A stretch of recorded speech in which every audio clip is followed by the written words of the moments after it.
Hey folks, happy Tuesday. Welcome back to Site Selectors Are People 2, the show that brings a personal touch to the world of economic development and site selection.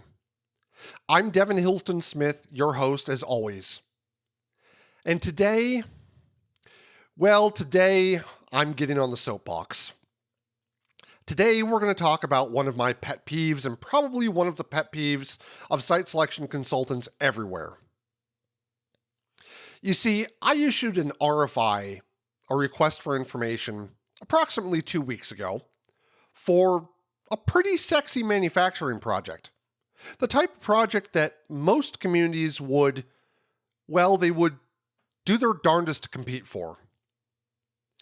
Now, I typically give about a month for communities to respond to an RFI. So any responses that are coming in signal that those communities have their data, know their answers, and responded fully to the RFI. But here's where the joke is on me. As I start to scroll through the 6 responses, every single one uses my 3 least favorite letters in the English language. Let me back up here. Let's go to the perspective of an economic developer filling out an RFI. It's 4:40 on a Thursday. The RFI came in Tuesday, and it's due Monday. You're on page 3, and everything's been fine so far. Acreage, fine.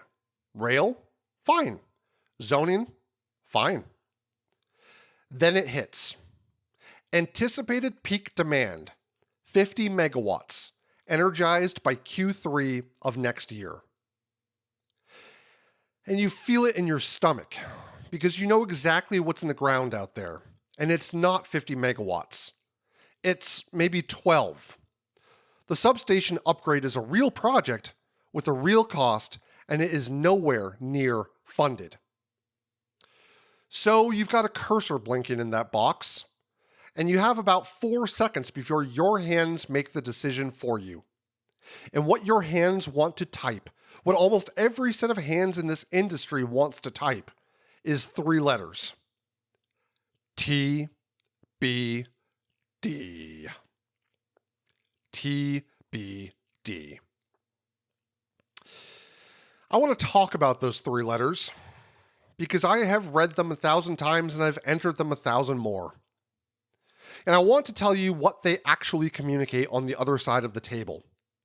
It's not what you think, and it's not what I thought. And then I want to give you a sentence you should be typing instead, because this show is all about identifying issues and providing potential responses. TBD. The instinct to obscure a flaw is not a character defect. It's quite frankly a rational response to a bad incentive structure. Incentive as in what you as an economic developer are incentivized to do. Respond to every RFI. You are graded on projects that stay alive as an economic developer. A no today is a project you can't report next quarter. Nobody gets a board commendation for a fast, honest disqualification. The internal logic behind TBD is just get to the next round and we'll solve it there. Or, this is just the entry gate. They expect to see unknown answers. The real answers will come out when the site selector comes to town. You see, it feels safe. Ambiguity postpones a hard conversation, but it doesn't eliminate it. It just moves it to a point where it costs more and you, as the economic developer, have less control. You are not hiding the flaw when you write TBD. You are hiding your competence. The flaw will be found. What you're concealing is the only asset you have. Evidence that you know your own community well enough to have a plan. Due diligence through an RFI is not a search for good news.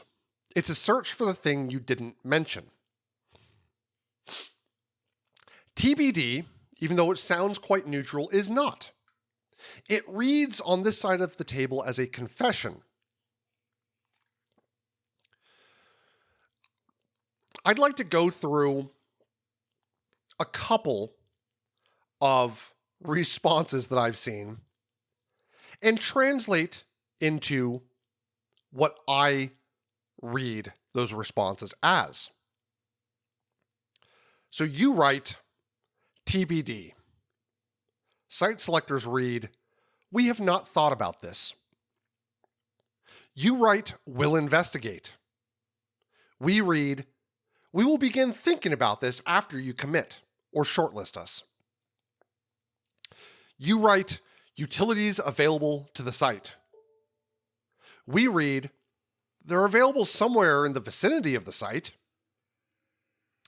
Shovel ready. Now sometimes that indicates that it's certified and it has a full suite of due diligence on hand.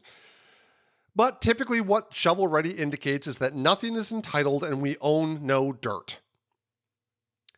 You write, "Competitive incentive package available." We read, "We have a formula and no discretion." You write, "Workforce is a strength of our region." We read, "We have not run the labor draw analysis." Now I get it, folks. Some RFIs feel like fishing expeditions, and you are simply trying to check the box by responding, even if you have to throw down my least favorite 3 letters in the English language, TBD, or "will investigate." The killer isn't that the answer is unknown. It's that an unknown answer cannot be modeled. And a site that cannot be modeled can't be defended to a client. Let me say that again. When you enter TBD, that is an unknown answer that cannot be modeled, and therefore that is a site that cannot be defended to a client. When you answer with TBD or something open-ended indicating that we will discuss it later, that means one of two things. Either you don't have an answer or the answer is not good, and you are trying to keep yourselves alive to the point where you can wine and dine, razzle and dazzle, and hopefully keep yourself alive further and further into the project. The answer that's technically true and functionally misleading, that's another issue. When you say water is available, when the question is how far away is the closest main line and how many million gallons of water per day are in the system, when you just say water is available, that could indicate that the main terminates 1.4 miles out and that your treatment plant is actually at 90% capacity. Quite frankly, that one is worse than TBD because you've spent the trust by saying that too. So, what's the problem here?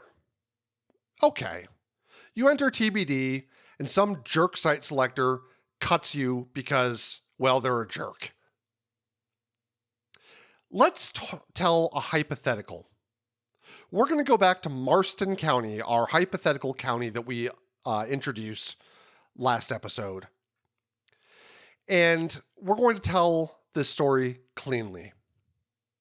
Marston County submits on a 240-acre greenfield. Response to the environmental question: site is shovel ready, no known constraints. That sounds good. So the client shortlists it. Marston County makes the final 3. Remember Dana, the executive director? She tells the board. And there's a press-adjacent buzz that everyone swears is confidential. Then the consultant orders the phase 1 and a wetland delineation. The result? roughly 60 acres of jurisdictional wetland running straight through the developable envelope. Individual permit, mitigation, call it 18 months and a 7-figure number. And it moves the building pad in a way that breaks the site plan. The cost of this is not the 18 months. The client can sometimes live with 18 months. What the client cannot live with is discovering that the local partner either didn't know or didn't say. And so here are the 3 things that die in that situation, in order. First of all, the project, immediately. You move on. If you would have given us that answer, that wetlands are suspected because you've driven by the site and seen the site, you would have known when you filled out that RFI that site is shovel ready, no known constraints was a fictitious answer. You should, you should have answered wetlands suspected, phase 1 and/or wetland delineation recommended. Here's the second thing that dies, the next project. Because the consultant now has a note in a file, and that file gets viewed for years. You as the economic developer have lost your credibility with that consultant.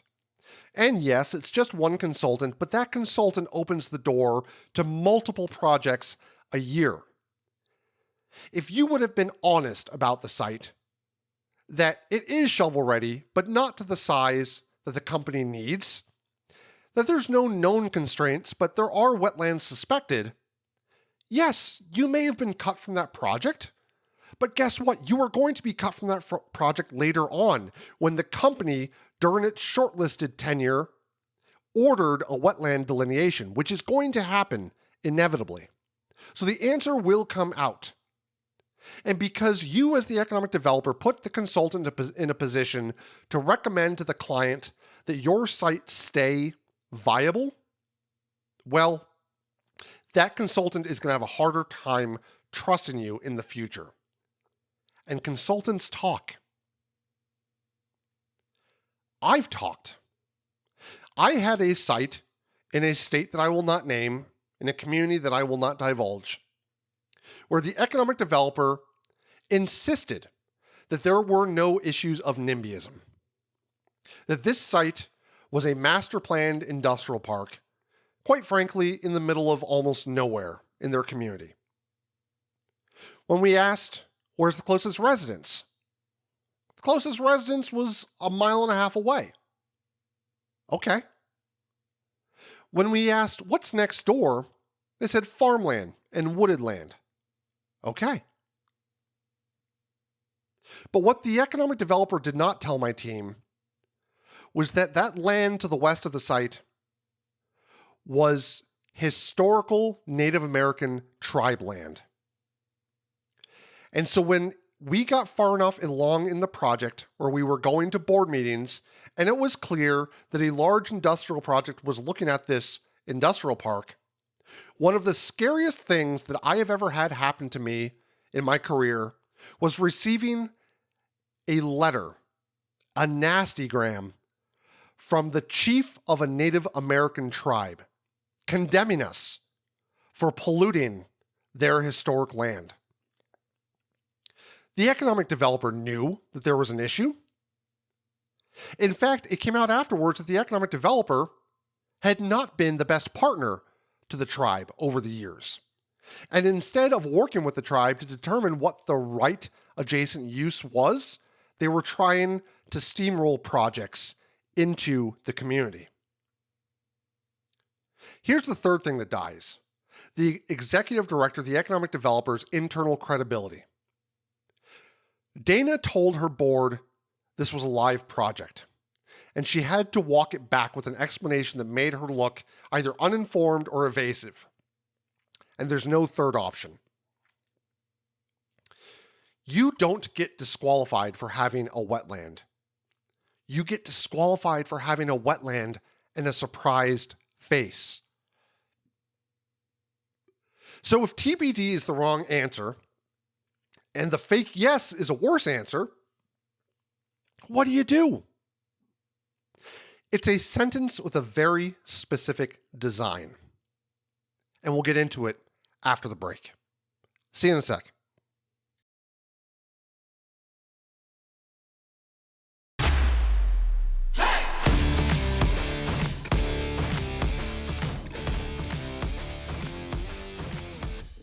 So, as we discussed before the break, site selectors are professional risk managers who happen to work in real estate. Let me say it again. Site selectors are professional risk managers who happen to work in real estate. Nobody at the client is asking the consultant to find a perfect site.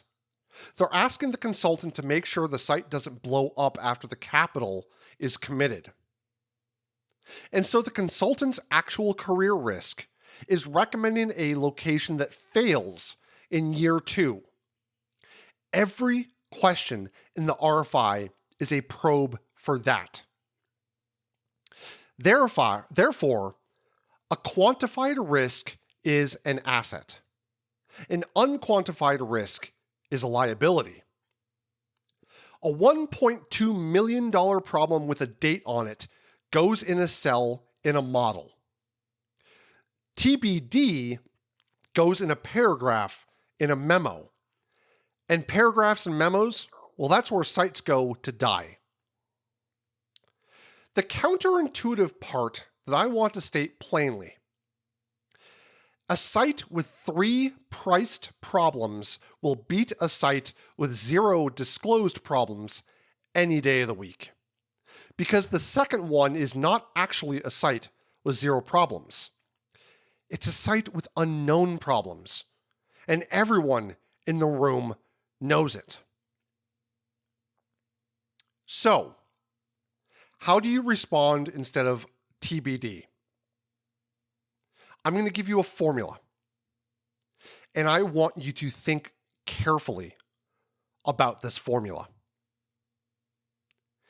If the answer is no, or it's that we don't know, here's how you respond. You respond with the hard truth, stated flatly, no hedging. You say no. But it doesn't end with no. If it ends with no, if the answer is no, never, not going to happen, don't submit for the project. If you're never going to have 100 acres of developable land in your community, and the project requires 100 acres for the building envelope, for parking, for off-site or on-site storage, what have you, just don't respond. However, the formula here is no but. No but. You say no, which is the hard truth, stated flatly, no hedging. And then you say but, and you list the specific corrective action. You then give the cost, the source of funds, and who is paying for it. And then you give the timeline in days or months tied to a date.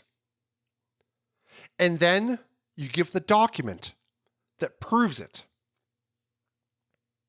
Let's walk through each element of no but.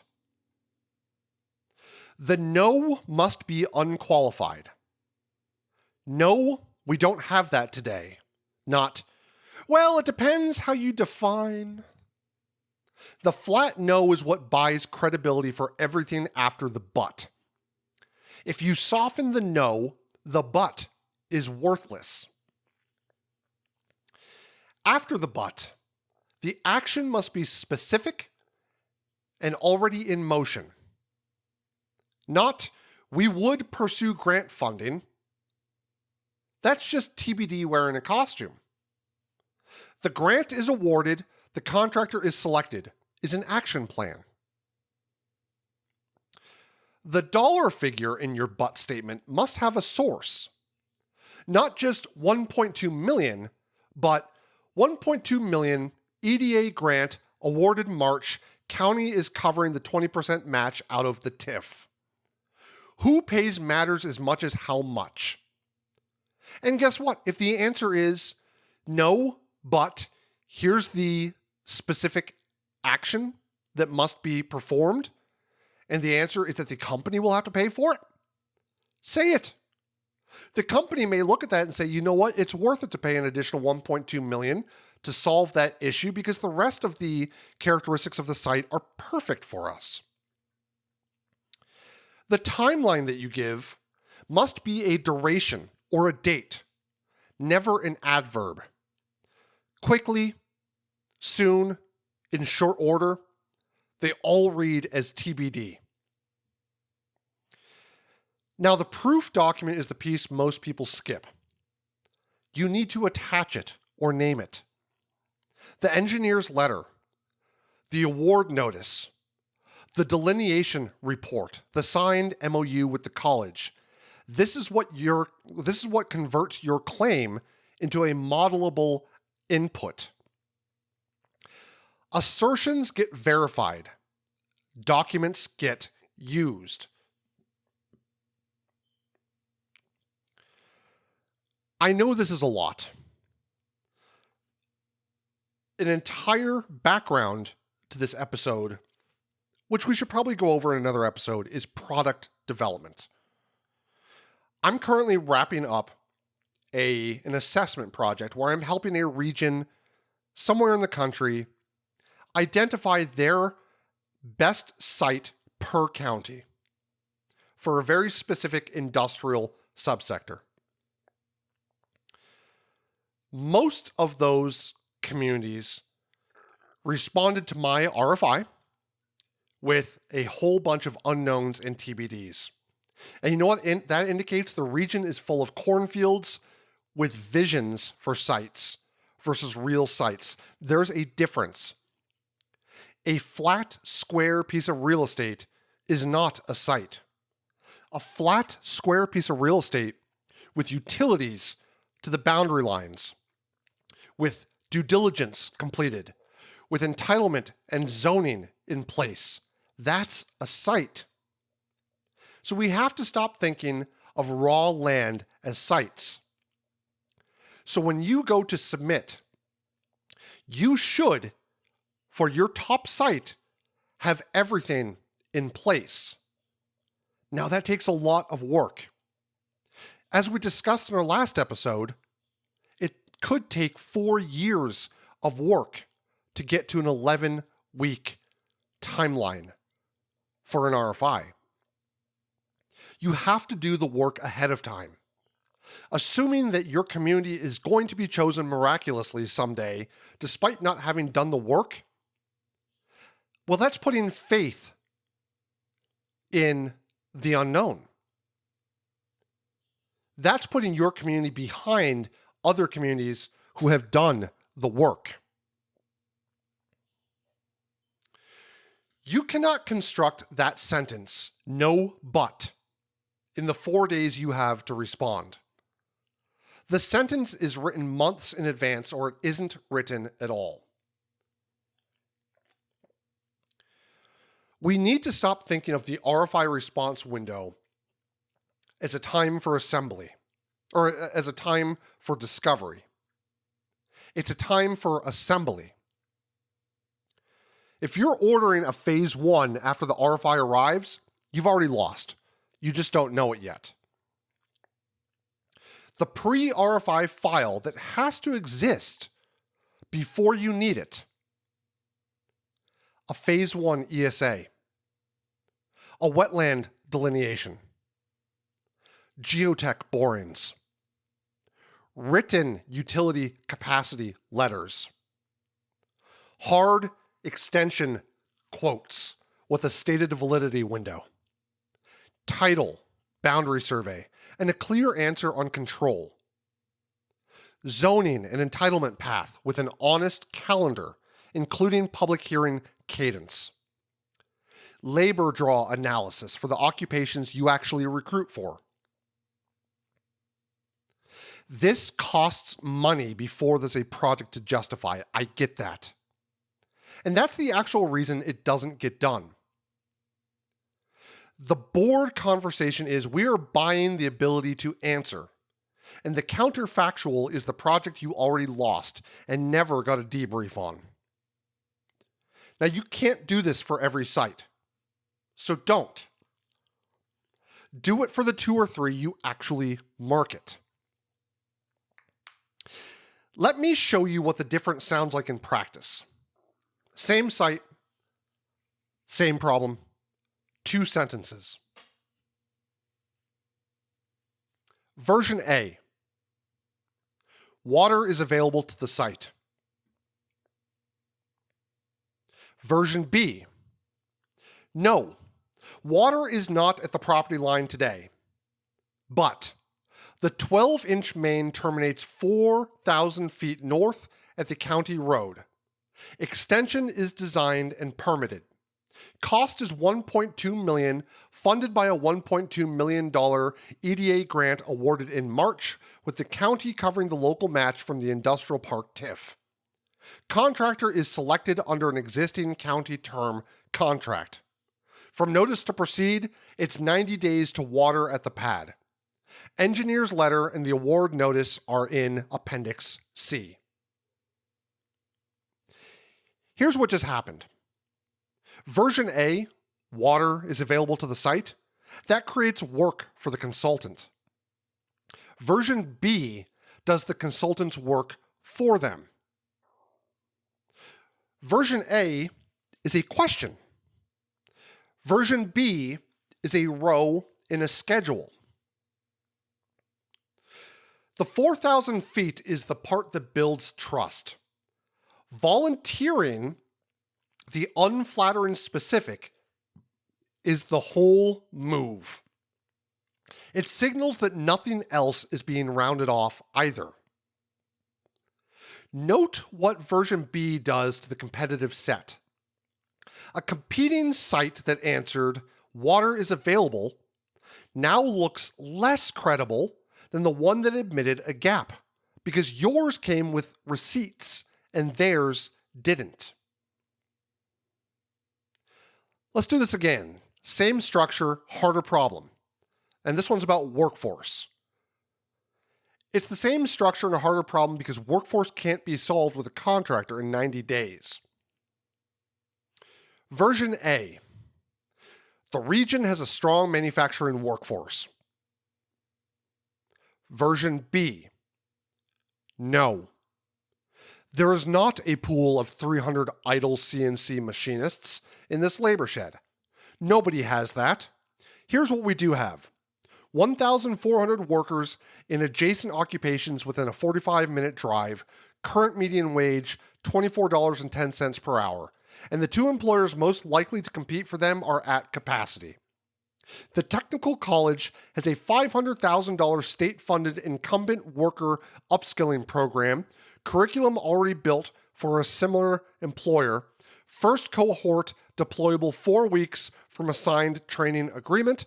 Cohort size is 40 every 10 weeks. President's letter is attached. Note the second omission buried in there. Nobody has that. You're not just being honest about your community, you're being honest about the market, which is a flex, because the consultant already knows it's true and is waiting to see who says it. Naming your competitors for labor is counterintuitive, but enormously credible. The ramp math matters more than the headline number. 40 every 10 weeks against a hiring curve is a real answer. Strong workforce is not. So, how does this translate to the boardroom effect? You are not writing for the consultant. You're writing for the slide the consultant has to put in front of a CFO. So let me walk you through it. The consultant is in a conference room. The CFO wants to know why Site B is still on the list when it needs $1.2 million of water upgrades and doesn't have the machinists. What the consultant gets to say because of version B, Site B has two gaps. Both are priced, both are funded, both are on the schedule. And the local team brought them to us before we found them. Total exposure is quantified. Of our 3 finalists, they're the only one whose numbers I fully trust. That sentence is the product you're selling. Not the site, the sentence. And the durable part? You just made an outside consultant look prepared and rigorous in front of their own client. That is the single most valuable thing you can do for a person whose entire business is being trusted. They will remember which community did that. When we come back from the break, why does a priced problem actually beat an unpriced one inside the model? Let's do the math, because it's not just vibes. We'll be right back.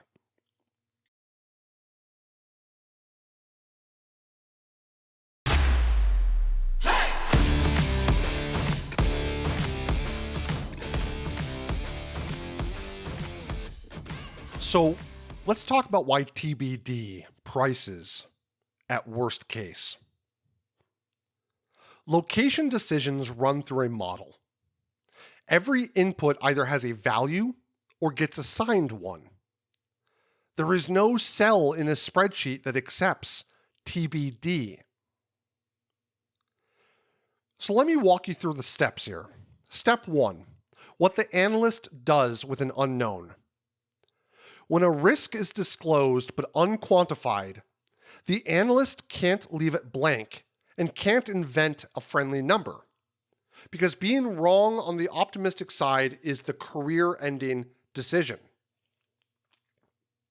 So the convention is to model near the pessimistic end. P80, P90, or a stated worst case. Your ambiguity gets priced at the worst plausible outcome by a person with no incentive to be generous to you. Step 2. Take a facility where delay is expensive. A plant with, say, $4 million per month of gross margin at full run rate. 6 months late isn't a schedule slip. It's roughly $24 million of foregone contribution, plus carrying cost on capital that's sitting idle, plus whatever the commercial team promised customers.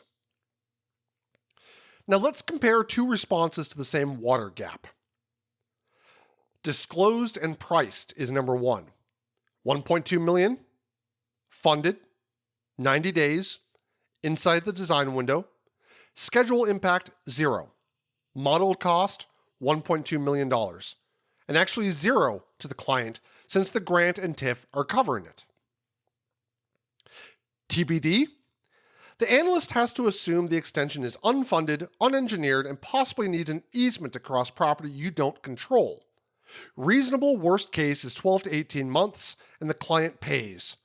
Modeled cost, 7 figures plus $24 million plus of delay exposure. Step 3. Same physical site, same wetland, same pipe, same everything in the dirt. The difference between a $1.2 million line item and a $25 million risk-adjusted penalty is entirely in the quality of the sentence you wrote. You are not competing on your infrastructure.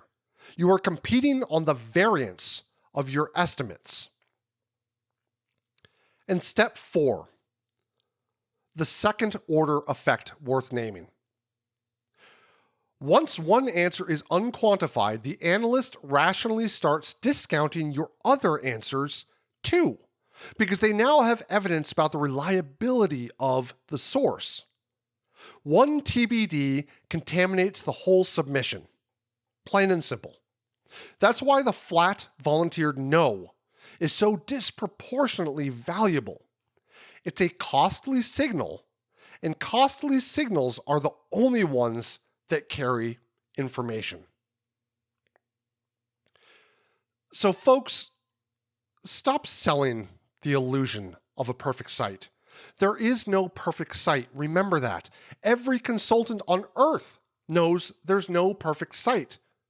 The pretense is the only part that's optional. What you are actually selling in your responses to an RFI is your competence as a development partner. The site is a commodity. Your ability to tell the truth about it with a cost and a date attached is not. The one sentence version that I'm going to leave you with. Your credibility is the only asset in your portfolio that your competitors can't replicate. So I'd like to run through a practitioner's checklist, the pre-RFI readiness file. And we did this in brief a few minutes ago, but let's run through it line by line. And I will put this list in the show notes so you have it to reference. Number 1, a Phase 1 ESA. Completed, dated, shelf life known. Wetland delineation plus jurisdictional status. Geotech borings or documented soils profile. Boundary survey and current title work. Site control documented. Zoning status and entitlement calendar. Electric, available capacity at the point of delivery, in megawatts, in writing, signed. Electric, upgrade path, cost, and queue position if applicable. Gas, line size, pressure, available volume, in writing. Water/sewer, capacity, distance to the property line, extension cost with a validity date. Fiber, providers, path, redundancy. Transportation, access improvements needed, cost, jurisdiction, and who approves. Labor draw analysis for target occupations with wage data. Training partner MOU with named program capacity and cohort timing. Incentive framework, what's statutory, what's discretionary, who approves on what calendar. And a written known gaps memo for each site. The things you'd have to say no to, each one already carrying a cost and a timeline. Again, I'll put this into the show notes, but my point here is this is the work. This is product development. If me going through that list made you feel anxious or made you feel unprepared, then you are. And it's okay. Because the best time to plant a tree, if not already planted, is today. You will see the fruits of your labor. Paying for a Phase 1 ESA, a boundary survey, getting available capacity of electricity at the point of delivery, figuring out your labor draw for target occupations. That all takes work and all takes money. But that is what economic developers are paid to do. And if your response is, my community would never allow me to spend that kind of money in preparation for a project that has not even reared its head yet, then you have an education problem.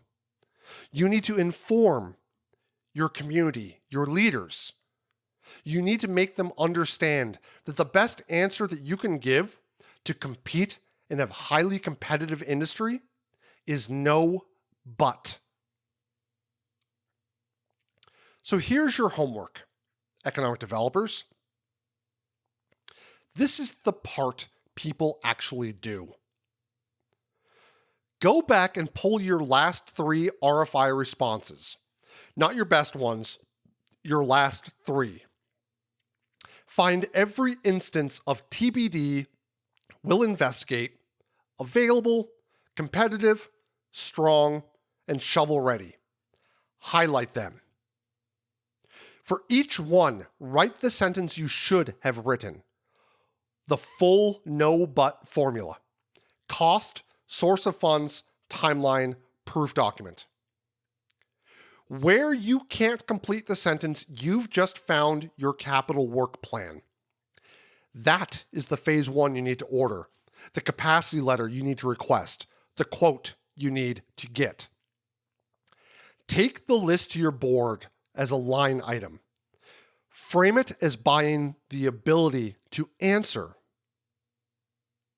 Or even better yet, call your last lost project's consultant and ask what actually killed it. Most will tell you. Very few economic developers ask. The whole reason no but works is that there are people on both ends of the RFI, and people extend trust to whomever demonstrates they'll be straight with them under pressure. So, Thursday at 4:40 p.m., the cursor is blinking. You've got 4 seconds. Don't type 3 letters. Type 2 words and then earn them. No but. I'm your host, Devin Hillsdon-Smith. And as always, site selectors are people too. We have a hard job in front of us, analyzing dozens of sites and communities per project. When you answer TBD or unknown or available or will investigate, you are making our jobs harder and disincentivizing us from putting your site in front of our client's board. Don't ever forget that. We'll talk to you next time. Just a heads up, views expressed in this podcast are solely my own and are not attributable to any employers, whether past or present. Thank you.